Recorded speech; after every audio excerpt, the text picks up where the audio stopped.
Hi, hello guys, how are you all? Hi, hello skizos, how are you all? So இன்றைக்கி நம்ம news rack பண்ண போகிறோம். But ஆனால் சாதாரண ஏதோ ஒரு நியூஸ் ரேக் கிடையாது. இஸ்ரேல் அண்ட் ஈரான் ரெண்டு பேர் நடக்கிற கான்ஃப்ளிக்ட் ஒன்று போயிட்டு இருந்துச்சு. நீங்கள் நியூஸில் பார்த்துருப்பீங்க. பார்க்காதவங்களுக்கு தான் இது மெயினான விஷயம். எப்படி இந்தியா பாகிஸ்தானுக்கு ஒரு வார் எஸ்கலேஷன் வந்தப்போ யூஎஸ் நடுவில் புகுந்து ட்ரம்ப் அட்மினிஸ்ட்ரேஷன் ஒரு சீஸ்ஃபயரை பிரேக் பண்ணாங்களோ, கிட்டத்தட்ட அதே மாதிரி இஸ்ரேல் அண்டு பாலஸ்தீன் இல்லை ஹமாஸ் அந்த இஷ்யூ கூட வரல. ஆனால் இஸ்ரேல் வந்து ஈரானோட சைட்ஸ் அட்டாக் பண்ணி அப்புறம் Iran and Israel conflict escalate ஆகி இஸ்ரேலில் பயங்கரமாக பாம்பிங் வந்து அயன் டோம் சொல்லப்படுறவங்களோட ஏவுகணைகள், அதாவது ஏர் டிஃபென்ஸ் சிஸ்டம்லாம் ஃபெயில் ஆகி பல இடத்துல டெல்லிவி போன்ற பல முக்கியமான இடங்களில் இஸ்ரேல்லாம் பாம்பு வந்ததுக்கப்புறம் ரொம்ப சீரியஸாக நெக் எஸ்கலேட் ஆகுது அப்படின்னு சொல்லி Israel sought out for the US intervention and then US came in support of Israel. It bombed 3 keys believed to be nuclear sites in Iran. அது 3 தகர்த்து அப்புறம் யூஎஸ் வந்து அப்புறம் ப்ரோக்கரிங் பண்ணி பேசி ஒரு வழியாக நேற்று நைட்டு நம்மளால் தூங்கி ஏஞ்சி காலைல பார்க்குறோம் 4 மணி 6 மணிக்கு ட்ரூத் சோஷியலில் தலைவன் ட்ரம்ப் போட்டிருக்காப்புல. கிட்டத்தட்ட நம்ம இந்தியா பாகிஸ்தான் டீல் பண்ண அதே ஒரு ஸ்டைல், அதே மேனரிசமில் இந்தமாதிரி வந்து இஸ்ரேலுக்கும் ஈரானுக்கும் வந்து ஒரு சீஸ் ஃபயர் ஒன்று அனௌன்ஸ் பண்ணுறோம். அதாவது ஒரு பல மணி நேரம் போராட்டத்துக்கு அப்புறம் பேசினதுக்கப்புறம் அவர் அனௌன்ஸ் பண்ணது 6 hours கழிச்சு அது எஃபெக்டிவாக இருக்குங்கிற மாதிரி சொல்லி போட்டிருந்தாங்க. Since it's already come to position of ceasefire, we have to understand the overall conflict. முதல்ல இதோட ஜியோ பாலிட்டிக்ஸ் என்ன, முதல்ல இஸ்ரேல் யார், பாலஸ்தீன் யார், அவங்களுக்குள்ள இருக்க கான்ஃப்ளிக்ட் என்ன, அண்ட் தென் அது எப்படி இப்போ இந்த பர்டிகுலர் விண்டோ பீரியடில் எப்படி அது இஸ்ரேல் விசஸ் ஈரான்னு மாறிச்சு, ஏன் யூஎஸ் நடுவில் வந்துச்சு, இந்த மாதிரி பல கேள்விகள் இருக்குது, பல பெர்ஸ்பெக்டிவ்ஸ் இருக்குது.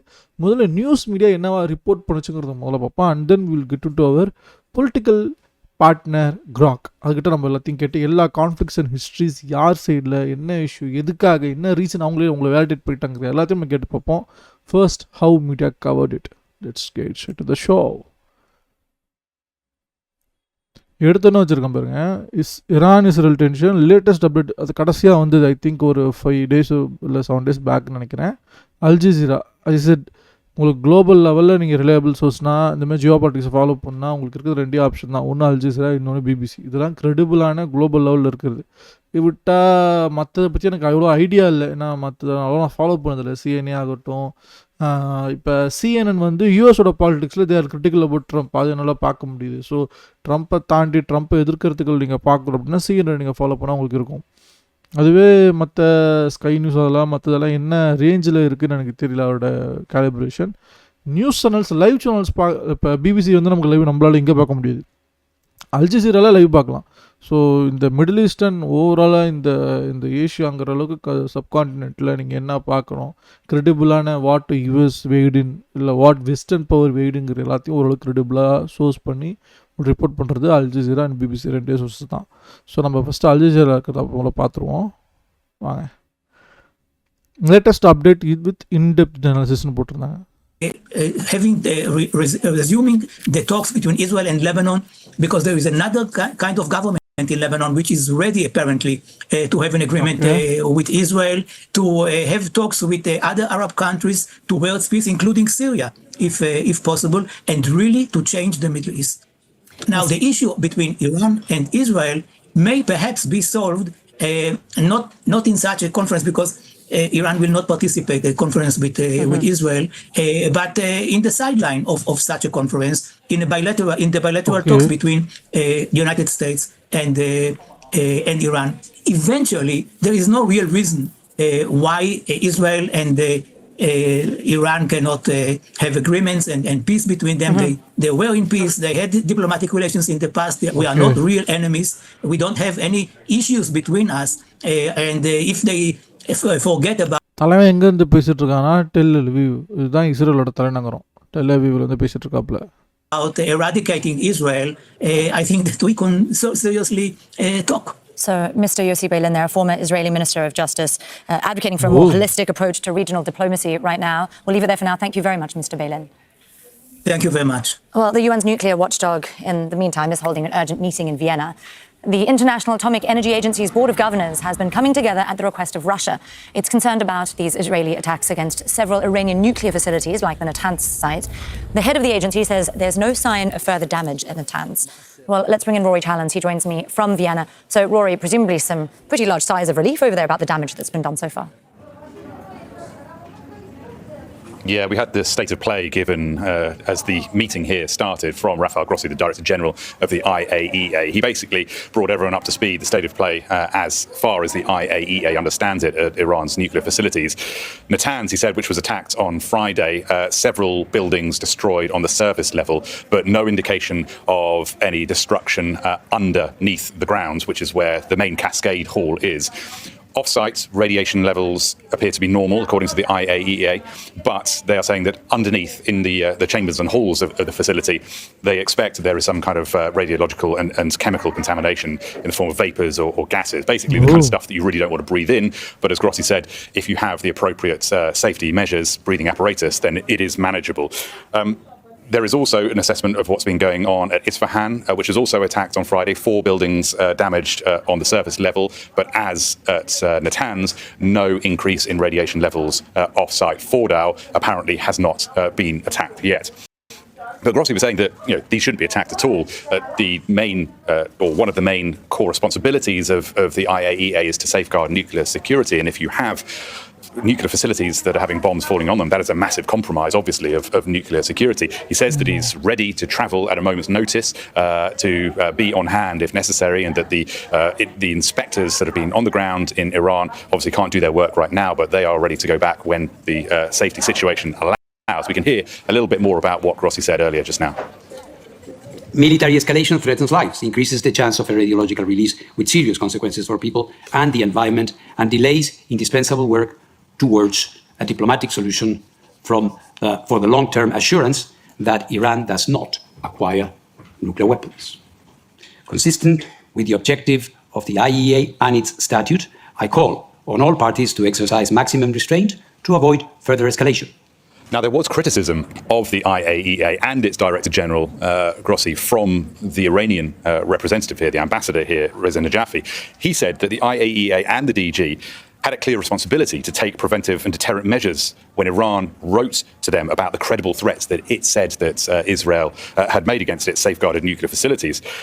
He also said that the IAEA should not allow past failures to prevent aggression to be followed by subsequent failures, as he put it, and there would be consequences for those aiding Israel. He also pointed out that Iran is a part of the Nuclear Non-Proliferation Treaty, and that Israel has attacked a member, and Israel is not a member of that treaty, and it has attacked a member that is. But there are obviously doubts about Iran's future participation of that treaty, moves going on at the moment in Iran to perhaps withdraw from it. Rory Challens there, keeping an eye on that meeting for us in Vienna. Thank you very much, Rory. Well, the Israel-Iran escalation is also expected to top the agenda at the G7 summit in Canada. US President Donald Trump has arrived in the Canadian Rockies, joining leaders of some of the world's biggest economic powers. The summit is set to be dominated by the Middle East crisis, as well as Trump's global tariffs. Well, let's speak to Mike Hanna. He's in Washington, D.C. Mike, so President Trump is now at the G7. He does seem to think that there are real hopes for diplomacy when it comes to Iran and Israel. Yes, indeed. And President Trump appears to be saying that the way that the de-escalation can happen is by Iran agreeing to a new nuclear deal with the United States. He said as much on his way to the G7 summit, saying that such a deal is still possible. In fact, he said it is close indeed. Iran, for its part, has made very clear that there can be no negotiations while it is under attack by Israel. So that is a kind of stalemate. But Donald Trump still appearing optimistic that some sort of deal can be reached with Iran, which in turn would lead to a de-escalation of the conflict with Iran. And Mike, it's being reported that President Trump was the one who vetoed an Israeli plan to kill Iran's supreme leader. I mean, that's quite the demonstration of US influence.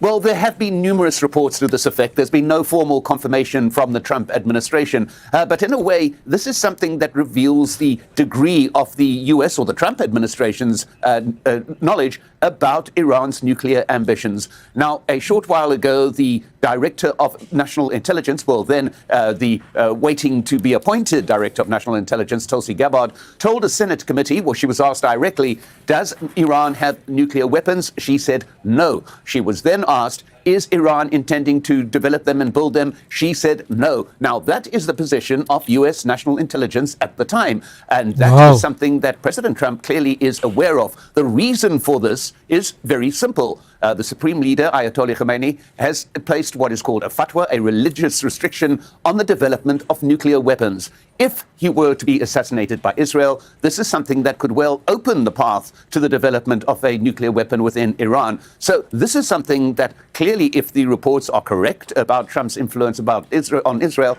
is the knowledge that what stands between the development of a nuclear weapon is the Ayatollah himself. Now, what that also shows is, of course, Trump's influence on Israel, should the story in fact be correct. Mike Hanna there following all of that for us from Washington, D.C. Thank you, Mike. Okay, guys, I think that's it from my end. Hope you enjoyed the video. ஒரு Iran and Israel versus எந்த இடத்துல Iran and US conflict எல்லாம் எங்கே சுற்றி வந்துச்சு, எந்த மாதிரி news report வச்சுங்கிறத பார்த்தோம். நான் கிரெடிபிள் நினச்சேன் 2 நியூஸ்லேயே ஒரு நியூஸ் வந்து இஸ்ரேலேருந்து ரிப்போர்ட் கூடாதுன்னு பேன் பண்ணிட்டாங்க. இன்னொரு நியூஸு கமெண்ட் செக்ஷனில் போட்டு அடிச்சுன்னுங்கிறாங்க, ஏன்னா அப்படி பேஸ்டாக பண்ணுகிறேன்னு. ஸோ இந்த வார் ஆஃப் நேரட்டிவ்ஸ்க்கு என்ன தான் தீர்வுனா டெஃபினெட்லி ஏ தான் தீர்வு. அட்லீஸ்ட் நீங்கள் குறைஞ்சபட்சம் ஏ கேட்டால் what are the reported incidents happen, எந்தெந்த கண்ட்ரி ஹிஸ்டாரிக்கலி எந்தெந்த டைமில் என்னன்னு சொல்லி என்ன வேலிடேஷன் வச்சுக்கிட்டு அவங்களாம் வாருக்கு போனாங்க, அது அப்புறம் எப்படி தீர்வாச்சு, யாருக்கு என்னென்ன பிரச்சனை, என்ன கிரிட்ஜ், என்னென்ன பீஃபுங்கிறது அதிகமாக பொறுமையாக இன்னொரு வீடியோவில் கூட சீக்கிரமாக தான் பார்ப்போம். Hope you enjoyed up till now this news react. வேறு கிரெடிபிள் நியூஸ் இருந்தால் நியூஸ் சொல்லுங்கள் கமெண்ட் செக்ஷனில், நான் ஆச்சு தான் பார்த்து தெரிஞ்சுக்கிறேன். Jio politics is very very mind fucking thing that everyone wants a peace.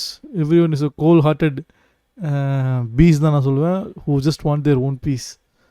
And உங்களுக்கு ஏதாவது நான் படம் உங்களுக்கு பிடிச்சிருந்ததுன்னா லைக் பண்ணுங்கள். And if has some suggestions bro இப்படி பண்ணால் நல்லாயிருக்கும், இதை பற்றி ரியாக்ட் பண்ணுங்கள் அப்படின்னு எந்த சஜஷன்ஸ் ஆகும், including the criticism, just let me no the comment section. I will be reading all this comments. And if you want to support me, hit that subscribe button. That's the only you can support my community like me. கூட சீக்கிரம் நல்ல video உங்களை சந்திக்கிறேன். Until then, bye bye. See you all. Peace out.